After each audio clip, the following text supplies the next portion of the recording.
There's nothing I love better than a pan-fried Rösti potato, and no one makes a better version than my friend Daniel Humm, the chef at 11 Madison Park. This is his recipe, and I adore it.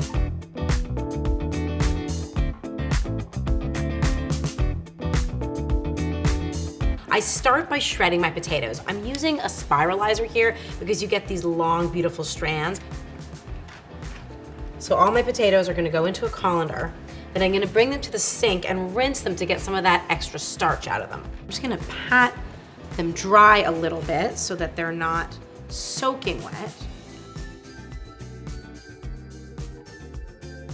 Let them sit in the colander for a little while to let that water be extracted. It takes some time, so you can go do something else for a few minutes. I'm gonna just spread them out on a kitchen towel and pat them dry. You don't need to squeeze them or torture them too much. Just be light and gentle with them. All right, this is where things get kind of fun. I'm gonna let this teaspoon of oil get super hot, and when it just starts to smoke, I'm gonna wipe it out. This is seasoning my pan, allowing it to make sure that it won't stick later on when you put the potatoes in for the Rösti. I'm gonna let this warm at medium heat, and when it just starts to shimmer, I'll take it off the heat and add the potatoes. Now I wanna spread out these potatoes in an even single layer, taking up the entire pan. You can see it already starting to brown, and at this point, I'm gonna add that last quarter cup of oil. Now I'm gonna let this cook out for a few minutes to get it crispy and brown on that underside. Taking care to sort of move the skillet every few minutes to make sure that it's even in case there are any hot spots on the stove.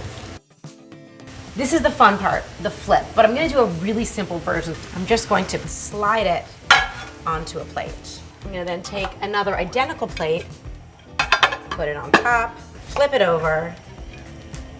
Woo!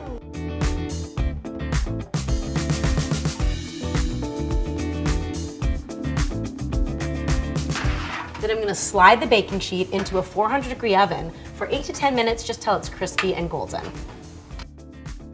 Ah, this Rösti potato is so beautiful, and I'm really excited to eat it. I'm gonna top it with all the things. So I have some crème fraîche. Now I have some pastrami here.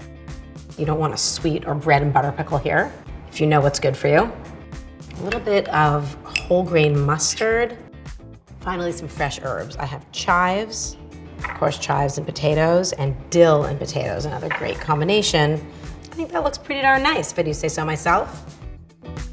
So many delicious layers here. The crispy potatoes, the mustard, pastrami, the fresh herbs.